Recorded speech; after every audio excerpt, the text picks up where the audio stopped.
How concerned do the Minnesota Vikings need to be with Sam Darnold? He threw 3 interceptions against the Jaguars on Sunday, and could he be the reason the Vikings struggle to finish that Super Bowl run that they hoped they were having this season?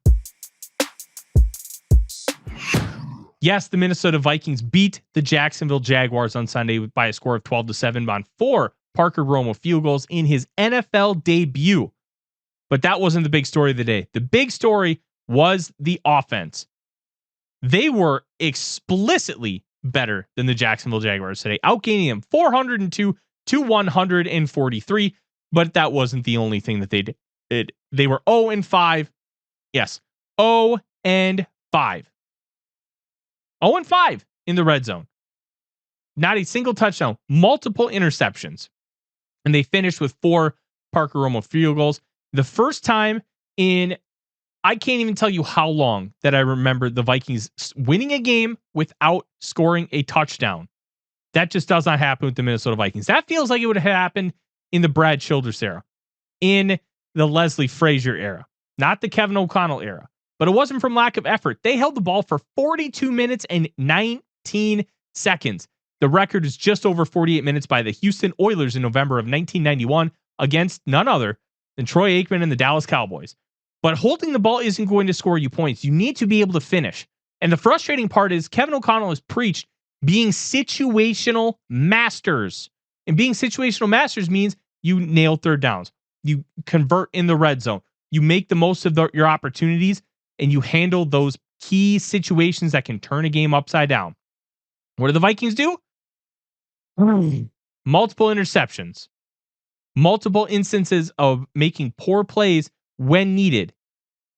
Even when they were about to steal the game, they couldn't quite get that first down. They got bailed out by Travon Walker and his unnecessary roughness. Sam Darnold was the cause of these. And you know what? He arguably should have had 5 interceptions. 5 interceptions for a quarterback that's hopefully on a Super Bowl team right now? Not acceptable. But how bad were those interceptions? Let's go through them. The first one, the throw to Justin Jefferson, Tyson Campbell, just a simple 5-yard in route. Campbell's all over him. Ball right in the chest, right on the numbers. And guess what? Batted up, interception. Probably shouldn't throw that ball when Campbell's all over you, even though he's technically open. But within 5 yards, that's a thing. That needs to be brought up to about 7 yards. Yeah, you're going to have an extra hitch when you're running that kind of quick game. But it'll give you an illegal contact penalty. It'll give you a holding penalty because it's past that 5-yard marker. And that could have been a big difference in the game here on Sunday. Second one, Jefferson's running an in route in the end zone. Sam Darnold sees him. He's open. Throws it low and behind him. That gets intercepted. Now, we won't even talk about the officiating and how they said, oh, that was not catchable. Not catchable. That was inconclusive. It looked relatively conclusive. But they're taught if you can't confirm it on replay, guess what? Ball has to stand. So there's the second one. The third one was a deep corner, a flag route to the front pylon. Now that ball needs to be placed on the pylon because otherwise you can cut under it and intercept it. And that is exactly what Darnell Savage did because that ball was behind him. You have to throw that out front where only Jefferson can get it. Guess what? You throw that out front, touchdown. Those 2 plays were arguably the biggest difference in this not being a 30-7 win.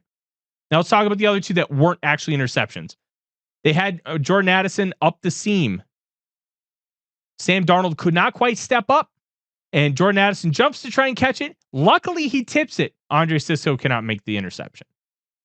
Then, the final one, they're throwing Jordan Addison down the field on a deep post. And guess what? That ball behind him, not out front, gets intercepted by Ronald Darby. Luckily, gets called back because of illegal hands to the face on Justin Jefferson by Tyson Campbell. But then Cam Robinson gets a blatant hit out of bounds. The decision-making wasn't bad. And that's where I don't think there needs to be a ton of concern because the results were bad because of poor placement. I would much rather fix poor placement than poor decision-making. It's a lot easier to do because you have some instances where you can work on mechanics. You can work on how to maneuver around pressure, which Darnold was great at on Sunday. But you have to be able to hit those throws. You are in the National Football League. You have to hit those throws when they're there. Some of this is just basic stuff. Darnold did not get it. This was a clunker, and you got to win your clunkers. And the Vikings are 7-2. Should they be overly concerned with Sam Darnold? Not yet. But if this is another one of these games where the process was good, but the results were bad because of poor placement, then I think we might have to hit the panic button. But for right now, the Vikings are churning. They're driving the ball well. They are playing really good defense. And that could be enough to just win the NFC and possibly the Super Bowl. I'm Tyler Forness with AZ Sports. Skol Vikings.